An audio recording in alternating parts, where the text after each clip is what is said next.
देखो मेरे दोस्त, टू पॉइंटर पैटर्न्स में एक और क्वेश्चन आ गए जो कि लीड कोड क्वेश्चन नंबर 27 है। ये क्या है, इस क्वेश्चन का नाम क्या है लीड कोड पे, रिमूव एलिमेंट। देखो हमने leet code question number 26 solve करा। क्वेश्चन नंबर 26 में क्या था कि हमें क्या करना था, हमें जो भी एक से ज्यादा बार डुप्लीकेट्स एलिमेंट आ रखे हैं उनको रिमूव करना था, इन प्लेस रिमूव करना था। मतलब ऐसा नहीं है कि नया एरे बनाएंगे उसमें जो डुप्लीकेट नहीं है डालेंगे और फिर उसको रिटर्न कर देंगे, इसी को मॉडिफाई करना था। तो हमारा आंसर क्या आ रहा था, इसके लिए जो वन से ज्यादा टाइम्स आ रखे हैं उनको रिमूव कर देना। तो इसका आंसर क्या आ रहा था हमारे पास, 1 2 3 4 5, और इसके बाद कुछ भी आए उससे हमको मैटर नहीं कर रहा था। ऐसे ही लीड कोड प्रॉब्लम नंबर 18 में क्या हुआ हमारे साथ क्वेश्चन ने ये बोला कि तुमको डुप्लीकेट रिमूव करना है, लेकिन एट मोस्ट टू, मतलब दो मैक्सिमम हो सकते हैं, एक हो सकता है, दो हो सकता है, एक भी नहीं हो सकता है। तो इस केस में हमारा जो एरे रिटर्न आ रहा था, मॉडिफाइड एरे आ रहा था आंसर वाला, उसका क्या आ रहा था, देखो इसका आंसर ये आ रहा था कि स्टार्टिंग के जो यूनिक एलिमेंट्स है प्लेस पे 1 2 3 4 5, तो इसका आंसर 5 था, राइट।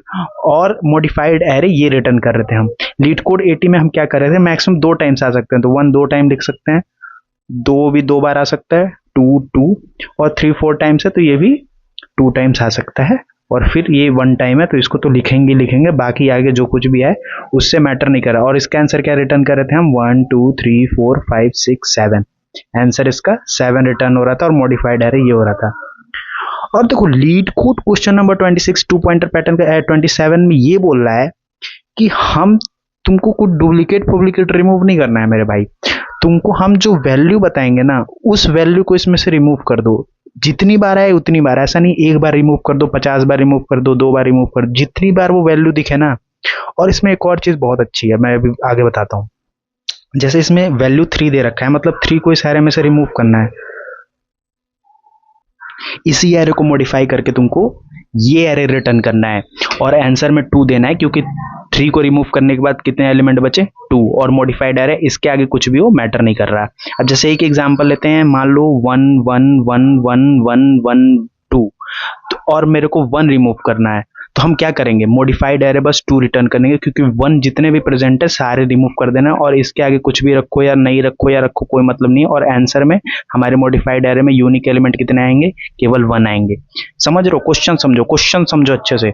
जैसे इससे एक ये जो एग्जांपल है ना, ये तुमको क्वेश्चन का स्वाद ला देगा। अभी मैं कंप्यूटर स्क्रीन पे चल के पूरा क्वेश्चन समझाऊंगा। देखो सबसे पहले यूट्यूबर क्या करते हैं ना, लीड कोड के क्वेश्चन एक्सप्लेन नहीं करते हैं। अगर तुम क्वेश्चन अच्छे से समझ गए ना, ब्रूट फोर्स अप्रोच तुम्हारे दिमाग में अपने आप से हिट हो जाएगा। ऐसा नहीं है तुमको ब्रूट फोर्स अप्रोच हिट करना पड़ेगा। तो तुम्हें क्या है, इसमें 0 1 2 2 3 0 4 2, और तुम्हारा जो रिमूव करने को वैल्यू दे रही है वो 2 दे रही है। तो तुमको 2 कैसे रिमूव करेंगे, यहाँ पे 0 1, यहाँ पे 2 जितने यहाँ रहे हटा देंगे, तो हमारा क्या आ सकता है, 0 1 4 0 3। बड़े ध्यान से देखना, यहाँ पे रिलेटिव ऑर्डर प्रिजर्व नहीं है, क्वेश्चन ने ये कभी नहीं बोला। क्वेश्चन ने खुद लीड कोड में खुद ऐसा एग्जांपल दे रखा है, रिटर्न कर रखा है, जिसमें रिलेटिव ऑर्डर प्रिजर्व नहीं है। अब बड़े ध्यान से देखना, 0 स्टार्टिंग में, 0 स्टार्टिंग में, 1 स्टार्टिंग में, 1 स्टार्टिंग में, 2 को रिमूव भी करना है तो 2 को छोड़ देंगे, 3 उसके बाद है, लेकिन आंसर में हमने 3 यहाँ रखा है। 3 को तो रिमूव करना है, मतलब 3 रखेंगे, कितने टाइम्स आया उतने टाइम्स रखेंगे, लेकिन जरूरी नहीं है जिस रिलेटिव ऑर्डर में रखा है उसी रिलेटिव ऑर्डर में रखा है। फिर 0 है तो फिर हमने 0 4 के बाद रखा है, 4 को इधर रखा है। समझो इसका आंसर ऐसे भी हो सकता है, 1 0 1 4 3। समझो, बस 2 को रिमूव करके ये जितने टाइम्स आ रहे हैं उसको अरेंज कर देना। ऐसा नहीं है इसकी रिलेटिव ऑर्डर फिक्स होनी चाहिए।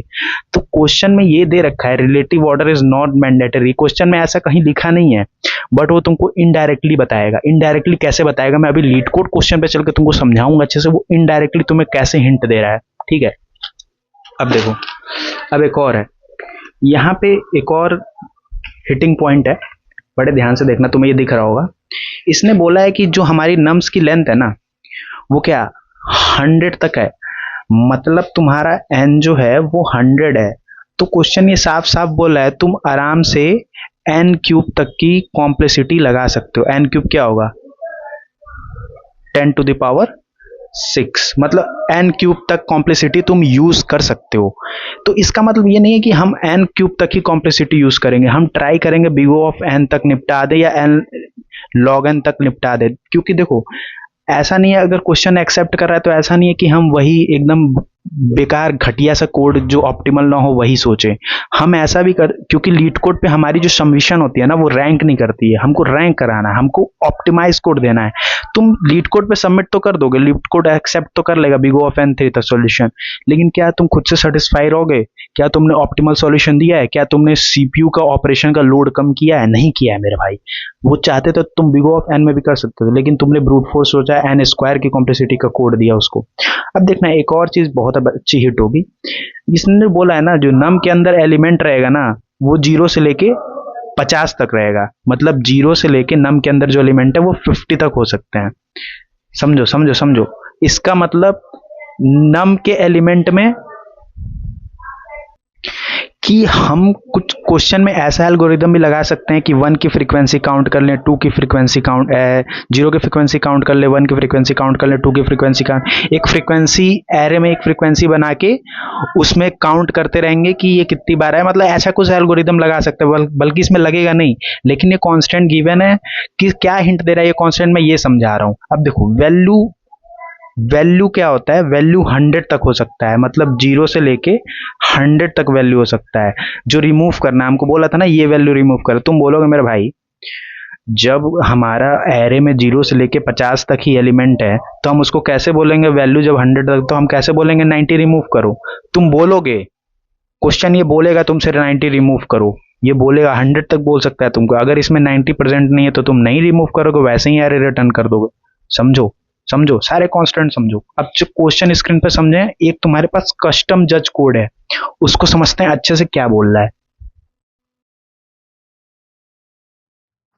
देखो मेरे भाई, मैंने क्वेश्चन का तुम्हें पूरा ओवरव्यू दे दिया है, लेकिन हम क्वेश्चन को पूरा अच्छे से पढ़ेंगे। देखो, तुम क्या दिक्कत होती है कि तुम खुद से सॉल्व नहीं कर पाते हो, तुम्हें क्या प्रॉब्लम आती है कि तुम लीड कोड खुद से सॉल्व नहीं कर पाते, तुम्हें डायरेक्टली सॉल्यूशन हिट नहीं करता, क्योंकि तुम क्वेश्चन अच्छे से नहीं पढ़ते हो। जिस दिन तुम क्वेश्चन अच्छे से पढ़ना स्टार्ट कर दोगे ना, 15 से 20 मिनट क्वेश्चन में लगाना स्टार्ट कर दोगे, स्टार्टिंग में 20 मिनट लगाओ, आधे घंटे लगाओ, पढ़ो खुद से क्या कह रहा है, क्या कहना चाह रहा है, समझो।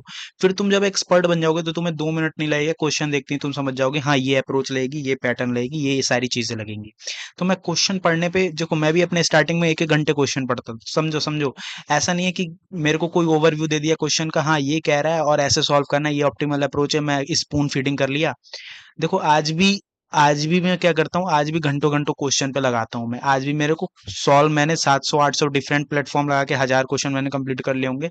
आज भी मेरे को क्वेश्चन देख के हिट हो जाता है, लेकिन आज भी मैं घंटों घंटों लगा देता हूँ क्वेश्चन, इजी से इजी क्वेश्चन सॉल्व करने के लिए। समझो समझो समझो।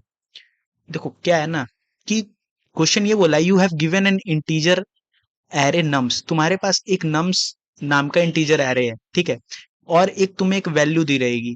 तुम्हें क्या करना है, एक इंटीजर टाइप की वैल्यू दी रहेगी और एक इंटीजर टाइप का एरे होगा तुम्हारे पास। तुम्हें क्या करना है, remove all the occurrences of val in nums, मतलब जितनी बार ऑकरेंसेस ऑफ वैल्यू, मतलब वो वैल्यू जितनी बार नम्स में अकर हो रहे होंगे तुमको सारे रिमूव कर देना है, लेकिन इन प्लेस करना है। अरे सॉरी, इन प्लेस करना है। इन प्लेस का मतलब ये हुआ कि तुमको उसी एरे के अंदर जो भी चेंजेस करना है, जो भी मॉडिफिकेशन करना है, उसी एरे के करने हैं। ऐसा नहीं कि तुम दूसरा एरे लो, फिर उसमें तुम उस वैल्यू को छोड़ के सारे वैल्यू स्टोर कर दो और फिर वो रिटर्न कर दो, फिर या फिर उसमें कॉपी कर दो, ऐसा नहीं है। इन प्लेस करना है सारी चीजें, कोई एक्स्ट्रा स्पेस नहीं लेना है। और इसमें ये बोला है, देखो ये बहुत डायरेक्ट इसने बात बोली है, the array of elements as sorry the order of element में भी चेंज, मतलब जो रिलेटिव ऑर्डर ऑफ सारे एलिमेंट्स होंगे ना वो चेंज भी हो सकते हैं, कोई जरूरी नहीं है कि रिलेटिव ऑर्डर फिक्स हो। अभी नीचे भी इसने 2-3 हिंट दे रखे होंगे, अगर तुम होशियार होगे तो समझ जाओगे कहाँ कहाँ इसने हिंट दे रखे हैं कि रिलेटिव ऑर्डर फिक्स नहीं होने चाहिए। और फिर तुम्हें क्या करना है, रिटर्न करना है, the return the number of elements in num which are not equal to val. समझो समझो, तुमको उतने नंबर ऑफ एलिमेंट्स रिटर्न कर देना है ना उस जो मॉडिफाइड एरे होगा, जो कि वैल के इक्वल नहीं होंगे। मतलब समझो, यहाँ पे एग्जांपल दे रखा है ना, अगर इसमें तुमको 3 वैल्यू दे रखा है, 3 को रिमूव करना है इस एरे में से, तो जब तुम 3 रिमूव कर दोगे ना, तो कौन कितने नंबर ऑफ एलिमेंट हैं जो 3 के इक्वल नहीं हुए, तो जो तुम मॉडिफाइड एरे में बस 2 2 बचा तो तुम 2 रिटर्न कर दोगे। इसमें जब जब तुम इसमें से 2 रिमूव करना है, जब 2 रिमूव कर दोगे उस पे पूरे एरे में से, तो तुम्हारे जब 2 रिमूव करने के बाद कितने एलिमेंट बचेंगे जो 2 के इक्वल नहीं होंगे, तो 1 2 3 4 5, तो इसने आउटपुट में 5 दिया, तुमको यही रिटर्न करना है एज ए आंसर। ठीक है, अब देखो, अब ये बोल रहा है consider the number of element in num which are not equal to val to be k to get accepted you need to do the following things. Consider कर लो जो इक्वल ऑफ वैल जो मतलब यूनिक एलिमेंट स्टार्टिंग में है जो value के equal नहीं है वो के है, उसको के कंसिडर कर लो। To get accepted you need to do following things. अब देखो तुमको आंसर एक्सेप्ट कराने के लिए तुमको ये फॉलोइंग चीजें करनी पड़ेगी। देखो change the array such that first k element of the nums contain the element which are not, घूम फिर के वही बात बोल रहा है कि एरे को ऐसे मॉडिफाई करो जो पहले के एलिमेंट्स होंगे ना, जो के एलिमेंट्स होंगे वो मॉडिफाइड एरे में स्टार्टिंग के पोजीशन पे प्लेस्ड हो।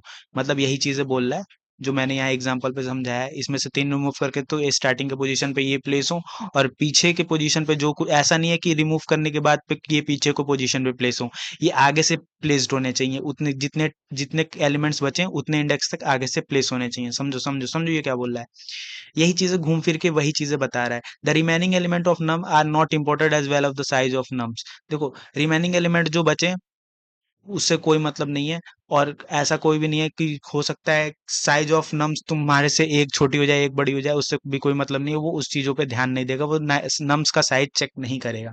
ठीक है, लेकिन हम ऐसा एल्गोरिदम लगाएंगे, हमारा ऐसा तो कोई है नहीं, कोई डायनेमिक ऐसा डेटा स्ट्रक्चर्स एंड एल्गोरिदम हमारे पास है नहीं जावा के अंदर कि हम एरे की साइज को छोटा बड़ा करते रहें। समझो समझो, हम उसी एरे को छोटा बड़ा नहीं, एरे लिस्ट को छोटा बड़ा कर सकते हैं, एरे को नहीं कर सकते हैं। समझो। अब देखना, अब रिटर्न के कर देंगे मतलब जो वही सेम चीज है यार, घुमा फिरा के वही चीजें बोल रहा है। अब देखो ये समझना बहुत इंपॉर्टेंट है। देखो लीड कोड जो है ना, हमारे कोड जो हम सबमिट करते हैं उसको चेक कैसे करेगा वो ये बता रहा है यहाँ पे। देखो ये चीजें इंटरनली होती है, कोई बताता नहीं है, लेकिन लीड कोड ने कुछ हिंट देने के लिए बताया कि वो कैसे चेक करेगा, ताकि तुम चीजें दिमाग में रखो कि ऐसी ऐसी चीजें होंगी तो मैं ऐसे ऐसे कोड करूंगा ताकि आउटपुट ऐसे ऐसे आए। समझो समझो, ये जो तुम्हारा ओरिजिनल एरे है, मतलब यहाँ पे जो नम्स तुमको दे रखा है जिसमें तुमको मॉडिफिकेशन करनी है एज ए आर्गुमेंट तुम्हें पास करना है, और सपोज करो तुम्हें एक वैल्यू दी हुई है, उस नम्स एरे में से वो वैल्यू रिमूव करके तुम्हें आउटपुट देना है, ये यहाँ पे एज ए वैल्यू तुम्हें आर्गुमेंट दी हुई है।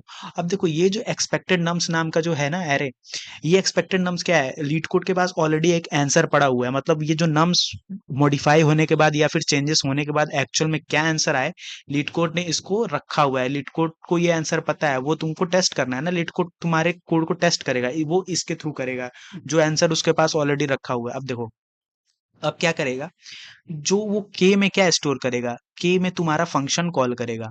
ये जो फंक्शन तुम यहाँ बना रहे हो ना, ये जो रिमूव एलिमेंट ये फंक्शन तुम यहाँ बना रहे हो, वो लीड कोड उसको कॉल करेगा और उसमें नम्स और वैल्यू डालेगा।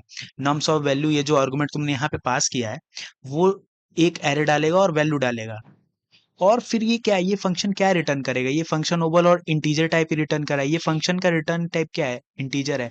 और ओवरऑल आउटपुट क्या दे रहा है, 2 दे रहा है। ओवरऑल आउटपुट क्या दे रहा है, 5 दे रहा है। ठीक है, समझो समझो।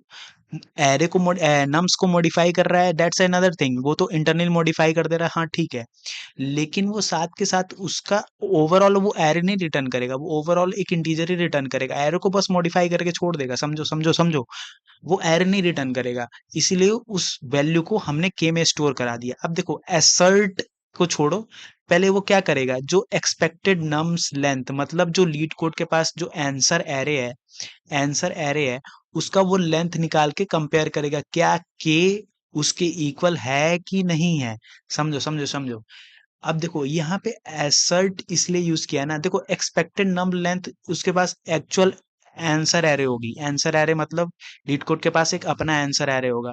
मतलब जैसे यहाँ पे 2 है ना, तो ये एरे तुम्हारे उसके लीड कोड के पास स्टोर्ड होगी ऑलरेडी। जरूरी नहीं है हमारा जो इसका लेंथ हो और जो आंसर आ रहा है उसका लेंथ हो इक्वल हो। स्टार्टिंग के एलिमेंट के भी एरे बना के भी तुम थ्रो कर दोगे ना, क्योंकि उसको साइज से मतलब नहीं है। बड़े ध्यान से बड़े प्यार से समझना, उसको साइज से मतलब नहीं है, उसने ऑलरेडी बोला है एज वेल एज साइज भी बोला है। देखो यहाँ पे बोल रखा है not important as well as the size of nums. ठीक है, जरूरी नहीं है तुमको साइज, लेकिन डायनेमिक्स की प्रॉब्लम होती है, हम एरे को छोटा बड़ा नहीं कर सकते जावा में, तो इसीलिए इसने हमको छूट दे रखी है कि आगे तुम इसको छोटा बड़ा कर दो या फिर वही साइज रखो, मेरे को उससे कोई परवाह। तो वो कंपेयर करेगा क्या इसके इक्वल नहीं है, यहाँ एसर्ट क्यों यूज किया है ना। अब देखो ये कंडीशन अगर ट्रू नहीं होगी ना, तो तुरंत ये एरर थ्रो करेगा, एट्रीब्यूट एरर थ्रो करेगा। अब तुम बोलोगे ठीक है यार, एरर थ्रो कराने के तो बहुत से तरीके हैं, अगर ये लाइन एरर थ्रो कर दी तो हम एफ एल्स नहीं लगा देते, इफ ऐसी कंडीशन मीट नहीं हुई तो ये चीज प्रिंट कर दो, एल्स ये चीज करो। या फिर तुम एक्सेप्शन थ्रो पढ़े होगे जावा में, जावा में एक्सेप्शन कैसे थ्रो किया जाता है, अगर ये चीज नहीं हुई तो थ्रो एक्सेप्शन कि ये तुम्हारा एरर है, ऐसा एरर है। तो ये भी तो यूज कर सकते थे, एसर्ट यूज करने की क्या जरूरत है। देखो, एफ इल्स तुम तब यूज करोगे ना जब तुमको, अगर ये कंडीशन मीट नहीं हुई तब दूसरा क्या करोगे। मतलब तुम एज ए प्रोग्रामर सोच रहे हो कि हम ये नहीं हुआ तो क्या हुआ, ये नहीं हुआ तब क्या हुआ, वो नहीं हुआ तब क्या हुआ, मतलब कुछ सोच रहे हो ना। ये नहीं हुआ तो फिक्स करने के बारे में सोच रहे हो, समझो, फिक्सिंग के बारे में सोच रहे हो। तुम एक्सेप्शन भी थ्रो कर रहे हो ना, तब भी तुम्हारा प्रोग्राम चल रहा है। समझो समझो, प्रोग्राम चल रहा है, एक्सेप्शन भी फिक्स कर रहे हो, तुम एक्सेप्शन भी थ्रो कर रहे हो, तभी तुम्हारा प्रोग्राम चलेगा। बस वो कंडीशन मीट होगी तो एक्सेप्शन थ्रो कर देगा कि देखो ये एक्सेप्शन है, और नीचे वाला कोड चलाएगा। लेकिन लीड कोड थोड़ा सा घटिया आदमी है। लीड कोड क्या है, लीड कोड तुम्हारा टेस्टर है। हम मैंने भी टेस्टिंग वेस्टिंग पढ़ी है, तुम भी टेस्टिंग वेस्टिंग पढ़ोगे। अगर तुम डिबगर और टेस्टर रहोगे ना, तो तुम ये कीवर्ड यूज करोगे। ये कीवर्ड यूज इसलिए करोगे कि जैसे ये कंडीशन तुम्हारी मीट नहीं होगी ना, ये नीचे की प्रोग्राम चलेगी ही नहीं। ये तुरंत एट्रीब्यूट एरर थ्रो कर देगा, और तुम्हें पता है जावा में एक लाइन पे एरर आने के बाद से फिर नीचे का लाइन बाय लाइन कंपाइल करता है, तो नीचे का कोई कोड चलता ही नहीं है। तो इसलिए जो लीड कोड है ना, वो टेस्टर और डिबगर है, इसीलिए वो एसर्ट यूज करता है। एसर्ट लीड कोड में ये होता है, एसर्ट जावा में ये होता है, इसको इनेबल और डिसेबल भी कर सकते हैं। एसर्ट की ये खूबी होती है जावा में। अब देखो, अब तुम्हें पता ही है कि जो हमारा जो आंसर एरे है, वो जरूरी नहीं है कि उसकी रिलेटिव ऑर्डर सेम हो। तो उस चीज को मेक श्योर करने के लिए यहाँ भी एक हिंट दे रखा है। लीड कोड क्या करेगा, शॉर्ट कर देगा। जीरो से लेके के एलिमेंट्स तक जो तुम्हारा नम्स होगा ना, जो तुम्हारा आंसर मॉडिफाई होने के बाद जो नम्स एरे आएगा, इसको जीरो से लेके के तक शॉर्ट कर देगा। शॉर्ट करने का ये फायदा हुआ ना, तुम यहाँ से समझना। सपोज करो तुम्हारा ये जो एग्जाम्पल दे रहा है ना, इसमें देखना रिलेटिव ऑर्डर क्या है। जीरो यहाँ पे है, जीरो यहाँ पे है, इसका जीरो यहाँ पे है, वन यहाँ पे है, इसका वन यहाँ पे है। टू को तो रिमूव करना है, टू को भूल जाएंगे। फिर फोर यहाँ पे है, लेकिन इसका फोर तो यहाँ पे है ना, पहले थ्री को होना चाहिए। फिर भी ये सही आंसर है, रिलेटिव ऑर्डर नहीं है। हो सकता है तुम्हारा एल्गोरिदम ऐसा हो ना कि फोर यहाँ पे हो, जीरो यहाँ पे हो, थ्री यहाँ पे हो, तुम्हारा ऐसा एल्गोरिदम कुछ हो। तो वो लीड कोड तो बोला ही है यार, मेरे को उससे मतलब नहीं है, रिलेटिव ऑर्डर का ऐसा भी मतलब नहीं है। मैं क्या करूंगा, मैं उठा के सब शॉर्ट कर दूंगा, मैं छोटे से बड़ा सब अरेंज कर दूंगा। मतलब जीरो जीरो एक पास, वन वन एक पास, तुम भले फोर इधर रखो, जीरो इधर। जब मैं शॉर्टिंग लगाऊंगा ना, तुम्हारा सारा का सारा रीअरेंजमेंट हो जाएगा। जो भी यूनिक एलिमेंट्स होंगे वो सारे के सारे अरेंज हो जाएंगे। अरेंज होने का फायदा क्या होगा, देखना कि ये जो लीड कोड का एक्सपेक्टेड नम्स नाम का जो आंसर होगा ना, जिसमें उतने यूनिक एलिमेंट स्टोर्ड होंगे, वो भी शॉर्टेड ऑर्डर में अरेंज होगी। और इसका ये फायदा होगा कि वो नम्स के पहले प्लेस और एक्सेप्टेड नम के पहले प्लेस को चेक कर लेगा। फिर आई की वैल्यू जीरो से स्टार्ट हुई है, फिर आई प्लस प्लस होगा। यहाँ पे एक लूप चला के देखना, लूप चला के एक एक दोनों का कंपेयर कर रहा है, एक एक एलिमेंट दोनों का कंपेयर कर रहा है। देखो देखो क्या कर रहा है, ये आंसर है उसके पास ऑलरेडी स्टोर्ड, और ये हमने बनाया है, नम्स है हमने बनाया, और यहाँ भी असर्ट लगा दिया उसने। देखा, समझो, एक एक एलिमेंट उठा के कंपेयर करेगा। इसलिए इसने पहले ही हमारे जो आंसर है, हमने जो नम्स थ्रो करा है, उसको पहले ही शॉर्ट कर देगा। पहले फर्स्ट के एलिमेंट को शॉर्ट कर देगा, ठीक है। और तभी तो, अगर सपोज करो हमारा हमारा आंसर सही भी होता, लेकिन थोड़ा इधर उधर शफल्ड होता ना, और इसका सपोज करो शॉर्टेड होता, मतलब इसका भी इधर उधर होता, जरूरी थोड़ी रिलेटिव ऑर्डर फिक्स करना, तब भी ये एरर थ्रो करता है। लेकिन लीड कोड ने जब ऑलरेडी बोला है कि रिलेटिव ऑर्डर फिक्स नहीं है, तो शॉर्ट करके दोनों को कंपेयर करो ना, दोनों के सेम सेम एलिमेंट आएंगे हर पोजीशन पे। देखो, ये लीड कोड ये ऐसे कर रहा है। तो होप से तुम्हें क्वेश्चन, तुम्हें देखो कांस्टेंट के पूरे बारे में समझा ही दिया, तुम्हें एग्जांपल भी समझा दिया, सारे एग्जांपल लेके तुम्हें, ये एग्जांपल ये क्या बोल रहा है, क्या करना है। अब होप से तुम्हें क्वेश्चन बहुत अच्छे से समझ में आएगा। तो क्वेश्चन बहुत अच्छे से समझ लोगे तो तुम 90% क्वेश्चन ऐसे ही सॉल्व कर लिए, अगर तुमने क्वेश्चन समझ लिया तो, समझो। अब ठीक है, पार्ट टू में अच्छे से मैं सॉल्यूशन बताऊंगा, ब्रूट फोर्स बताऊंगा। मैं डायरेक्टली ऑप्टिमल कभी नहीं बताता हूँ, मैं ब्रूट फोर्स बताऊंगा। ब्रूट फोर्स के कई अप्रोचेस बता दूंगा तुम्हें, क्या डायरेक्टली ब्रूट फोर्स। अब तक तो तुम सोचो कि क्या करेंगे इसमें, ठीक है। मैं ब्रूट फोर्स अप्रोच लेकर आता हूँ।